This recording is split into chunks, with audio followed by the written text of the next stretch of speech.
We live in an age of revolutions. Peaceful, violent, criminal, noble. Is there a right to revolution? Why should people revolt? When? What did America's revolutionaries think?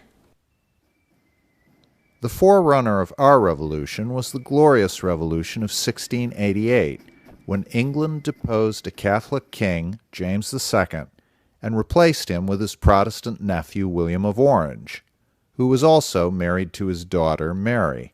The Glorious Revolution is still a political issue in Northern Ireland, where this commemorative parade was held.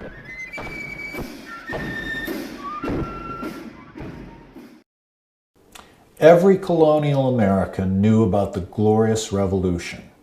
Some of the rights it established would reappear in our Bill of Rights: the right to petition, the right to bear arms, no cruel and unusual punishments. But these rights were called ancient rights and liberties. They were the rights of Englishmen. When Americans first thought of revolting almost 90 years later, they looked past any nation to a higher authority. In 1774, Thomas Jefferson, a 31-year-old colonial legislator in Virginia, wrote, "The God who gave us life gave us liberty at the same time. The hand of force may destroy, but cannot disjoin them." In 1775, Alexander Hamilton, an 18-year-old college student from the West Indies in New York, wrote, "The sacred rights of mankind are written as with a sunbeam in the whole volume of human nature by the hand of the divinity itself."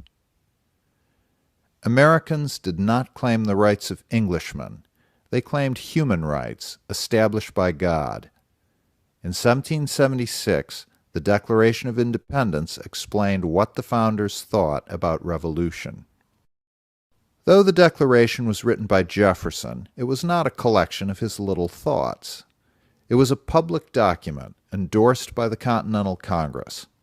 Jefferson called it an expression of the American mind.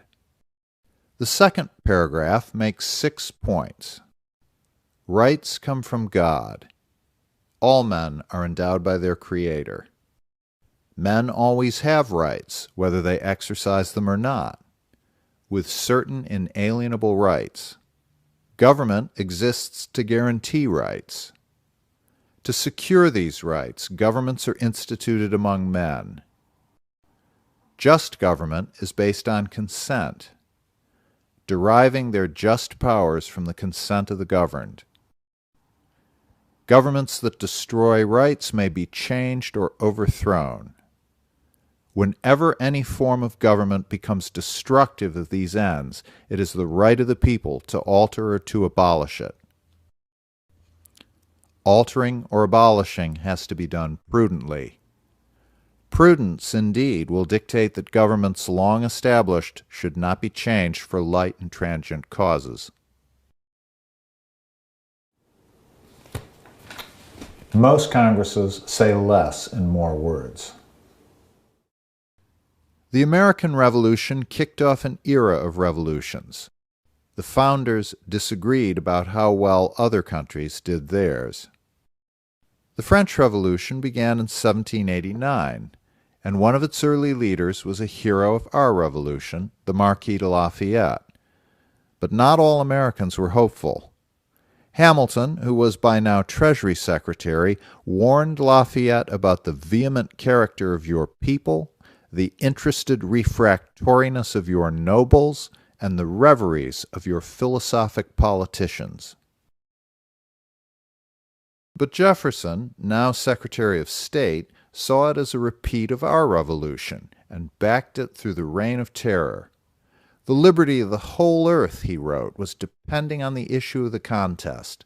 Rather than it should have failed, I would have seen half the earth desolated. In 1791, a revolution began in the French colony of Saint Domingo. In time, it would create the Republic of Haiti. Once again, Americans disagreed about the course of events. Hamilton, in the army once more, sketched a possible constitution for Haiti. He thought that only a military government would do, though he suggested some checks and balances, such as judges appointed for life.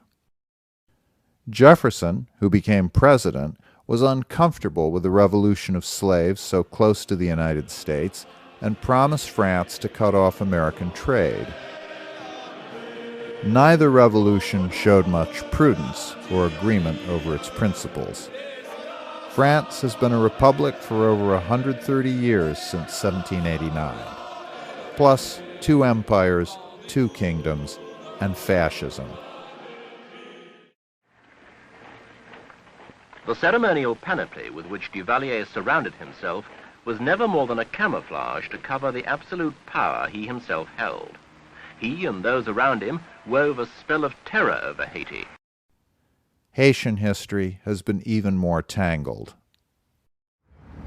Not that we should brag too much. 77 years after our revolution, we were fighting a horrendous civil war. Good principles help, but revolutions are still hard work.